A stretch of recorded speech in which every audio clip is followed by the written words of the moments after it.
Hey there. Welcome to Product Marketing Maestros, Tales from the Front Lines. I'm your host, Nitin Karthik. As a Product Marketing Alliance ambassador and a top product marketing voice, I've always found that real world case studies are the true litmus test for the effectiveness of any product marketing strategy. And that is why in this show, we dive into the minds of industry titans as well as rising stars, unpacking their expertise in action packed episodes that showcase the power of product marketing through real world case studies. And today, my friends, we are joined by product marketing maestro Hannah Pickering in Chicago. Hannah is senior product manager at Health Equity and a product marketing alliance ambassador. Hannah is an accomplished product marketer with expertise in storytelling, content strategy, growth marketing, and people management. She has led strategic go to market initiatives, product rebranding efforts, and content creation at Health Equity and Loom. Passionate about storytelling, Hannah translates complex product features into compelling narratives that drive user adoption and sales performance. As vice president of the Chicago chapter of the United Women in Business, she fosters leadership and collaboration. As a product marketing alliance ambassador, Hannah regularly provides thought leadership to the marketing community. And with that, ladies and gentlemen, let's welcome Hannah Pickering. Hannah, welcome to the show. Thank you for having me. I'm very excited to be here. I've listened to the show, so it feels very special to be on a show that you've been watching for a while. So I'm excited to be here and share a little bit about what I've learned through trial and error. Trial and error indeed. That's how we all learn, Hannah. So that's fabulous. So thank you, Hannah. So, Hannah, like we said, we'll use the ABC framework to tell the audience about a situation from your experience, right? We'll talk about the antecedents, what were the prior challenges. We'll talk about the behaviors, what were some of the actions you took, and we'll talk about the conclusion, how things played out. So, with that, Hannah, pick a situation from your experience and tell us what were the antecedents, what were the prior challenges. Yeah, so the challenge that I wanted to tackle today in this time we have together is all around creating sales collateral and what happens when you do it in the silo. And this is something that I'm sure a lot of product marketers have experienced because we all at some point or another are creating collateral that we're hoping sales will leverage to drive conversations and conversions among prospects or existing customers. So picture this. You're working on a piece of sales collateral. You're very pumped and excited about it. It's something that your sales team is going to leverage in the buyer journey. Maybe it's a pitch deck, a product one pager, or a product landing page. You feel really confident as a product marketer that you understand your audience. You know what keeps them up at night. What are their challenges? What are they trying to accomplish?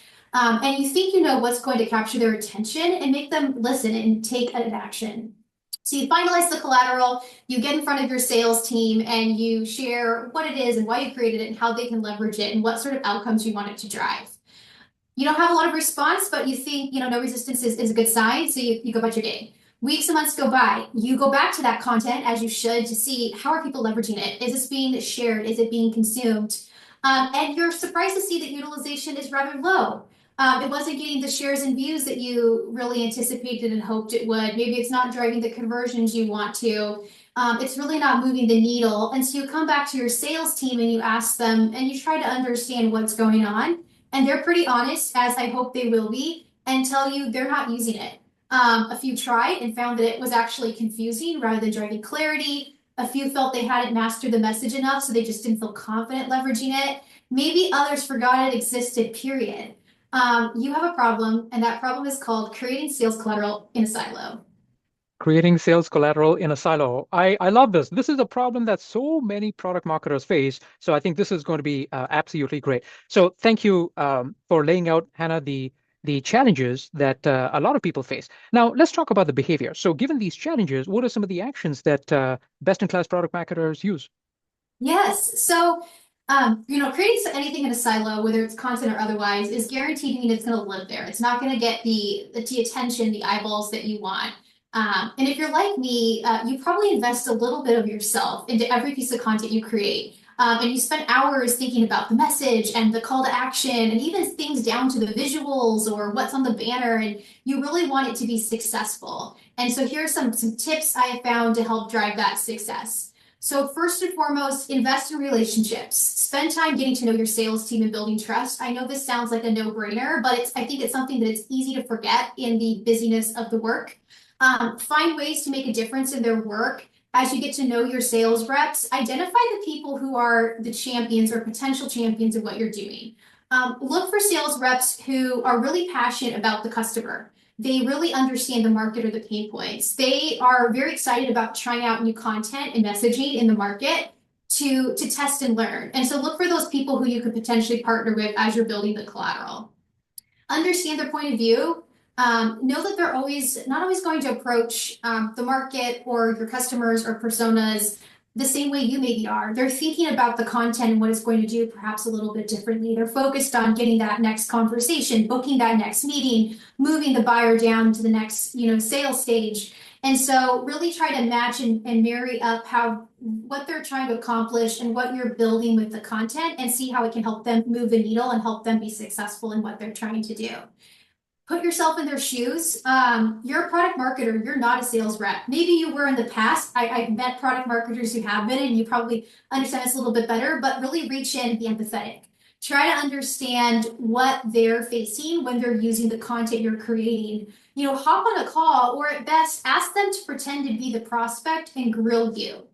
Put yourself in their shoes and actually see, if I was pitching this and using this content, how would the target audience respond? What would they ask me? It's going to open up the door to questions and areas that you maybe didn't think about that you want to get ahead of in the content and your training for the sales team using it.